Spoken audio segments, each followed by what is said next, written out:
নারীবাদে, নারীর ক্ষমতায়নের, নারীর সমান অংশগ্রহণের বিরুদ্ধে সেইটুকু নিয়ে কাজ করা।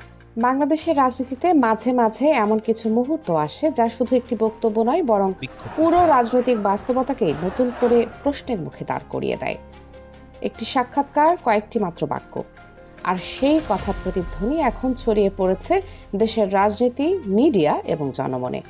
অনেকে বলছেন এটি হয়তো সাম্প্রতিক সময়ের সবচেয়ে বিতর্কিত স্বীকারোক্তিগুলোর একটি, কারণ সেই মন্তব্য এসেছে এমন একজনের মুখ থেকে যিনি একসময় রাষ্ট্রের গুরুত্বপূর্ণ দায়িত্বে ছিলেন।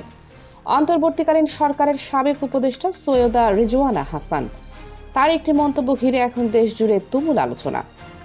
কেউ বলছেন এটি একটি সৎ স্বীকারোক্তি, কেউ বলছেন এটি গণতান্ত্রিক প্রক্রিয়াকে প্রশ্নবিদ্ধ করার মতো একটি বক্তব্য। কিন্তু আসল প্রশ্ন হলো, এই বক্তব্যের অর্থ কি? এটি কি শুধুই রাজনৈতিক মতামত, নাকি এর ভেতরে লুকিয়ে আছে আরো গভীর কোনো ইঙ্গিত? আজকের এই ডকুমেন্টারিতে আমরা সেই প্রশ্নগুলোর উত্তর খোঁজার চেষ্টা করব।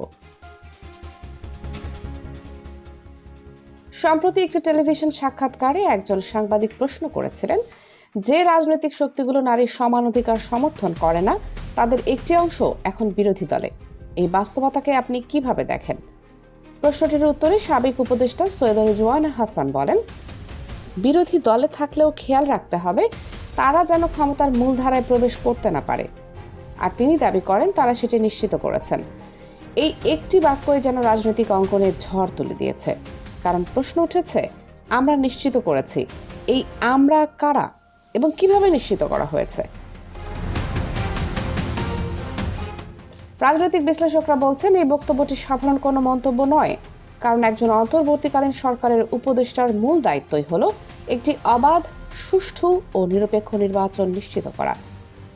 অর্থাৎ রাষ্ট্রের প্রশাসনিক কাঠামো এমনভাবে পরিচালনা করা যাতে প্রতিটি রাজনৈতিক দল সমান সুযোগ পায়। কিন্তু যদি কোনো পক্ষ আগে থেকে সিদ্ধান্ত নিয়ে ফেলে কোনো একটি দল যেন মূলধারার ক্ষমতার রাজনীতিতে প্রবেশ করতে না পারে, তাহলে সেই নির্বাচনের নিরপেক্ষতা নিয়ে প্রশ্ন ওঠা স্বাভাবিক।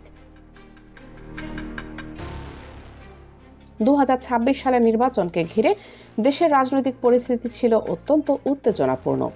নির্বাচনের আগে বিভিন্ন রাজনৈতিক শক্তি মাঠে সক্রিয় ছিল। দেশের বিভিন্ন অঞ্চলে জনসমর্থনের হিসাব নিয়ে নানা আলোচনা চলছিল।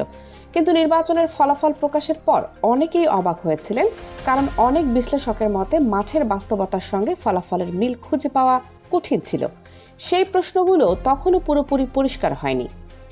কিন্তু এখন অনেকেই বলছেন সাম্প্রতিক এই মন্তব্য যেন সেই প্রশ্নগুলোকে আবার সামনে নিয়ে এসেছে।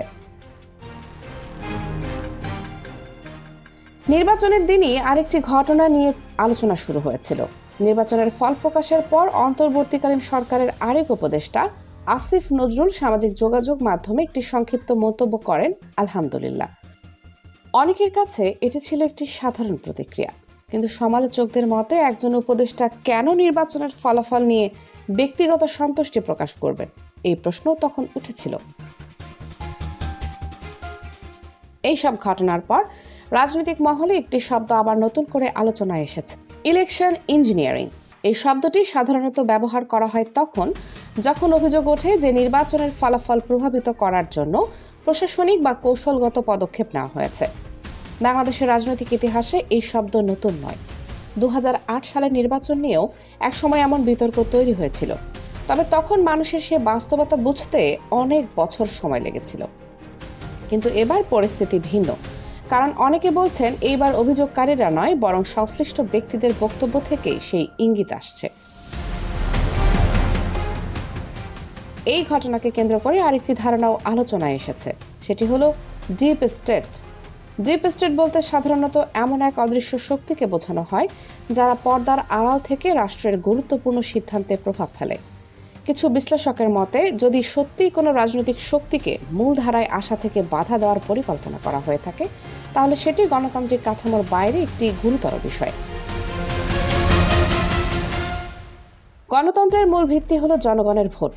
মানুষ বিশ্বাস করে তাদের ব্যালটের মাধ্যমেই দেশের নেতৃত্ব নির্ধারিত হবে। কিন্তু যদি জনগণের সেই সিদ্ধান্তের ওপর অন্য কোনো শক্তি প্রভাব ফেলে, তাহলে মানুষের মনে স্বাভাবিকভাবে প্রশ্ন তৈরি হয়। আজ সোশ্যাল মিডিয়া থেকে শুরু করে চায়ের দোকান, সব জায়গাতেই আলোচনায় চলছে। অনেকে বলছেন এই বিষয়টি তদন্ত হওয়া উচিত। এই বিতর্কের মধ্যে দেশের রাজনৈতিক ভবিষ্যৎ নিয়ে নতুন আলোচনা শুরু হয়েছে। কিছু বিশ্লেষকের মতে বাংলাদেশের রাজনীতিতে দীর্ঘদিন ধরে দুটি বড় শক্তির মধ্যে ক্ষমতার লড়াই চলে আসছে। একদিকে আওয়ামী লীগ, অন্যদিকে বিএনপি। কিন্তু সাম্প্রতিক সময় নতুন কিছু রাজনৈতিক শক্তিও সামনে আসছে। এই পরিবর্তিত বাস্তবতায় রাজনৈতিক সমীকরণও বদলাতে পারে।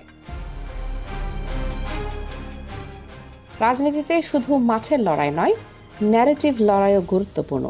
কারণ গণমাধ্যম ও সামাজিক যোগাযোগ মাধ্যম মানুষের মতামত গঠনে বড় ভূমিকা রাখে। অনেকে মনে করেন মূলধারার মিডিয়ায় যে আলোচনা হয় না সেটি এখন সোশ্যাল মিডিয়ায় দ্রুত ছড়িয়ে পড়ে। ফলে রাজনৈতিক দলগুলোও এখন ডিজিটাল প্ল্যাটফর্মকে গুরুত্ব দিচ্ছে। এই বিতর্কের শেষ কোথায় সেটি এখনই বলা কঠিন, কিন্তু একটি বিষয় স্পষ্ট, একটি মাত্র সাক্ষাৎকার দেশের রাজনীতিতে নতুন প্রশ্ন তৈরি করেছে।